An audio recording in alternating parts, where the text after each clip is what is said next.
Au nom du Père et du Fils et du Saint-Esprit. Amen.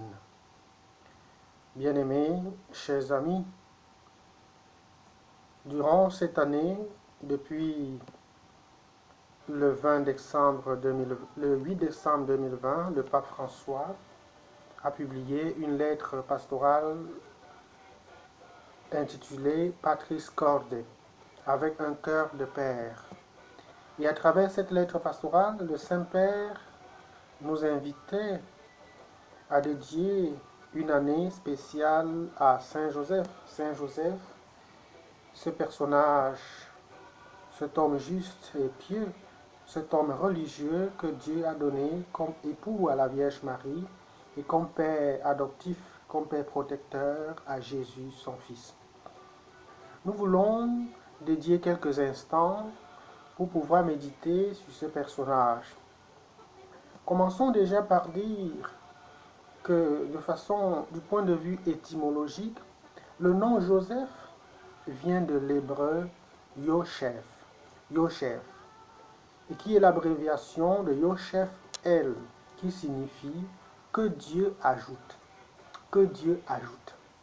Et nous savons qu'il s'agit à la fois de l'exclamation et de la prière de Jacob lorsque sa femme Rachel lui donna son premier fils. Elle qui n'avait pas encore eu d'enfant, elle a eu des difficultés à enfanter. Et à la naissance donc de ce fils, Jacob s'est exclamé, Yoshef El, que Dieu ajoute d'autres enfants à celui qui vient de naître.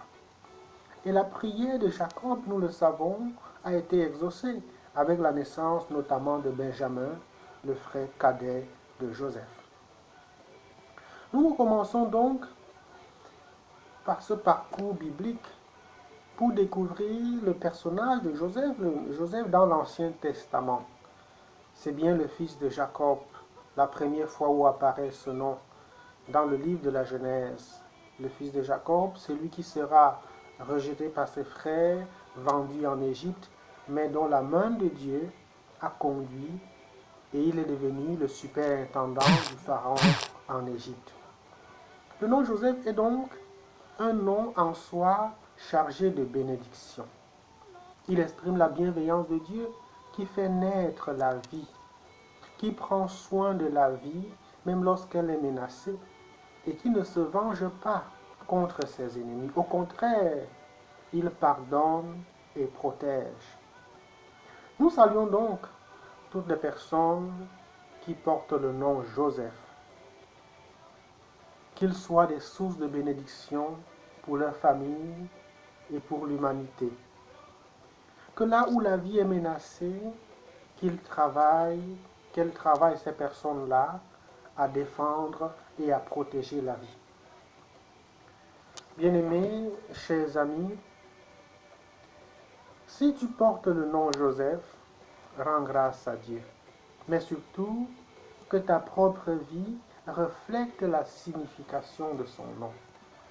Après Joseph, le fils de Jacob et de Rachel, qui sera l'un des grands patriarches d'Israël, l'Ancien Testament, l'Ancien et le Nouveau Testament citent d'autres personnages peu connus de nous qui ont porté le nom Joseph.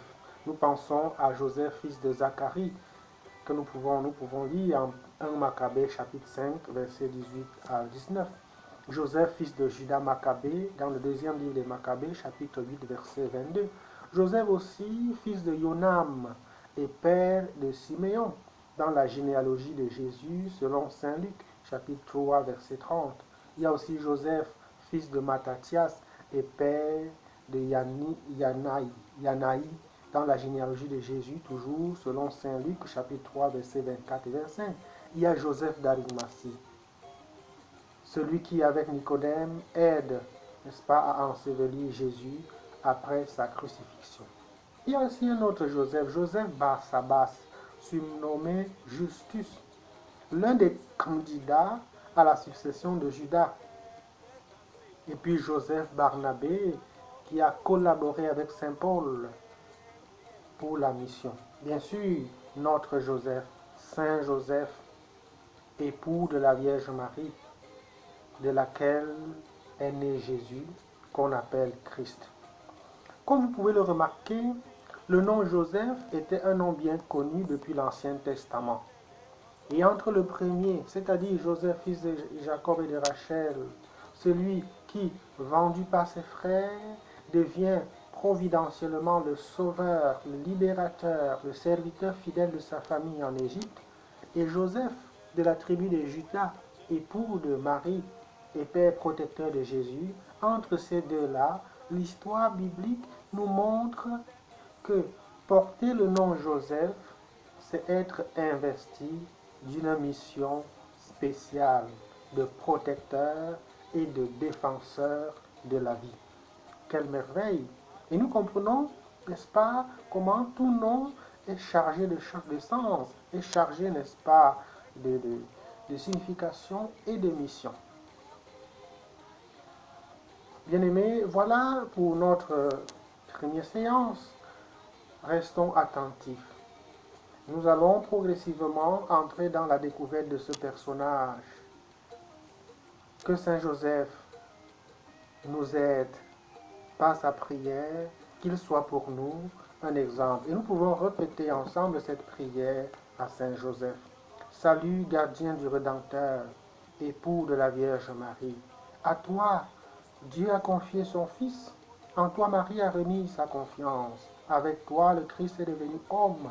Ô bienheureux Joseph, montre-toi un Père pour nous et conduis-nous sur le chemin de la vie. Obtiens-nous grâce, courage et miséricorde et défends-nous contre tout mal. Amen. Que Dieu Tout-Puissant vous bénisse, le Père, le Fils et le Saint-Esprit. Je suis votre humble serviteur, Abbé Michel Guépincier, de la Miséricorde.